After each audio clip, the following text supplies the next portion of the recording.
নমস্কার, আপনারা সবাই দেখছেন বার্ড লাভার কাপল চ্যানেল। তো আমি কালই বলেছিলাম আপনাদের এবার থেকে প্রায় দিনই আপনাদের জন্য লং ভিডিও আনার চেষ্টা করব। তো আজকেও আমি দেখুন একটি বড় ভিডিও নিয়ে আপনাদের সামনে হাজির হয়ে গিয়েছি।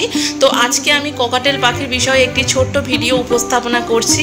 তো ভিডিওটিতে আমি আপনাদের সঙ্গে শেয়ার করব যে কিভাবে আপনি আপনার ফার্মে আমাদের মতো এত সুন্দর ককাটেলের ব্রিডিং প্রক্রিয়াটা কমপ্লিট করতে পারবেন এবং প্রত্যেকটা বাচ্চা মানে হেলদি এবং খুব ভালো রাখতে পারবেন। তো প্রথমেই বলি, ককাটেল বার্ডসের কিন্তু কেউ যদি জিজ্ঞাসা করে থাকেন, প্রথমত যারা বিগিনার্স অনেকেই জানেন না যে কোন সিজনে পাখিকে ব্রিডিংয়ে বসালে আপনার সেই সময় পাখির বাচ্চা ভালো থাকবে এবং পাখি ব্রিডিং ভালো করবে।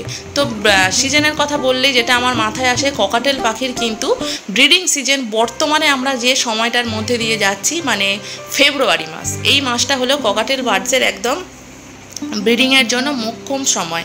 তো অনেকেই আপনারা শীতেও করান এবং গরমেও করান। তো শীত এবং গরমে হয়তো দুটো এতেই করানো যায়, কিন্তু তাছাড়াও আমি বলবো যে ফেব্রুয়ারি মাসটা হলো এই যে হালকা গরম এবং হালকা ঠান্ডা, এই সময়টাই হলো ককাটেল এবং প্যাচলেসের ক্ষেত্রে সবথেকে ভালো বা সুবিধাজনক একটি ব্রিডিং সিজন। তো এইবারে আসি, ব্রিডিং সিজনটা কিভাবে আপনি ভালো করবেন, কমপ্লিট করবেন এবং প্রত্যেকটা বাচ্চাকে আপনি সুস্থভাবে পাবেন এবং প্রত্যেকটা বাচ্চা ভালো থাকবে। প্রথমেই বলে রাখি, ব্রিডিং করতে গেলে, ব্রিডিং প্রক্রিয়া করাতে গেলে আপনাকে কিন্তু পাখিকে অবশ্যই ডিওরেমিং প্রসেসটা আগে থেকে ভালো করে কমপ্লিট করাতে হবে। ডিওরেমিং প্রসেস নিয়ে যারা আজকে আমার নতুন ভিডিওটি প্রথম দেখছেন তাদের বলবো, আমার চ্যানেলে কিন্তু অল ডিটেলস দেওয়া আছে ডিওরেমিং প্রসেস নিয়ে। সেই প্রসেস কমপ্লিট করে আপনি যদি পাখিকে ব্রিডিং প্রক্রিয়ায় তো আমি বলবো আপনিও কিন্তু আমাদের মতো সাকসেসফুল হবেন। তো এই গেল ব্রিডিং প্রক্রিয়া। তারপর আসছেই হচ্ছে কি, আপনার পাখিকে ভালোভাবে ক্যালসিয়াম দিন, ভালো ভিটামিন দিন, যাতে করে তা পরবর্তীকালে সে যখন ডিম পারবে বা বাচ্চা ফুটবে, বাচ্চাগুলো যেন হেলদি থাকে। তো তার মানে ব্রিডিংয়ে বসানোর আগে থেকেই কিন্তু ওর পিছনে আপনাকে খাটতে হবে, ঠিকঠাক টাইমে ওকে ভিটামিন এবং ক্যালসিয়াম খাওয়াতে হবে, গ্রিট দিতে হবে, যেটা কিন্তু খুব একটা মানে ভালো উপাদান পাখির বাচ্চা ভালো পাওয়ার জন্য গ্রিট।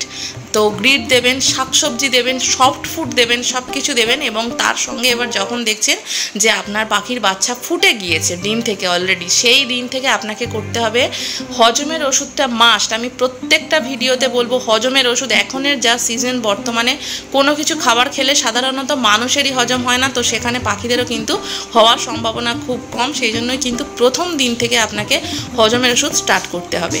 এবং হজমের ওষুধ চালার সঙ্গে সঙ্গেই যদি দেখছেন যে পাখিগুলো একটু ঝিমিয়ে আছে বা একটু অসুস্থ, তখন আপনার মানে ভাবতে পারেন যে বুঝতে পারবেন যে পাখিটির হয়তো কোনো গ্যাসের সমস্যা হচ্ছে।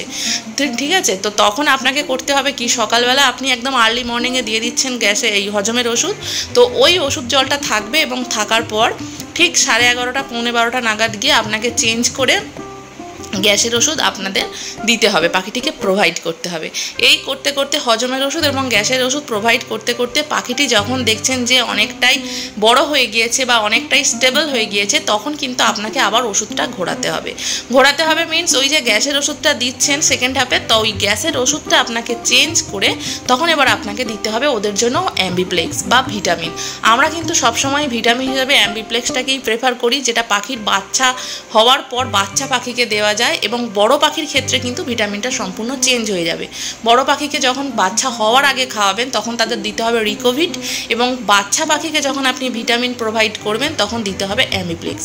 তো এইভাবে হজমের ওষুধ এবং অ্যাম্বিপ্লেক্স যদি দিতে থাকেন এবং তাদের সুষম খাবার দিতে থাকেন, তাজা শাকসবজি, খুব ভালো ধরনের সফট ফুড, তো সেই সফট ফুডের ভিডিওই আমি দু একদিনের মধ্যেই হয়তো আপনাদের সামনে উপস্থাপনা করব এবং আপনারা বুঝতে পারবেন যে কেমনভাবে কোন প্রসেসে সফট ফুড রেডি করে পাখিকে দিলে পাখি খুব ভালো করে খাওয়াবে এবং প্রত্যেকটা বাচ্চাকে খুব ভালোভাবে খাওয়াবে।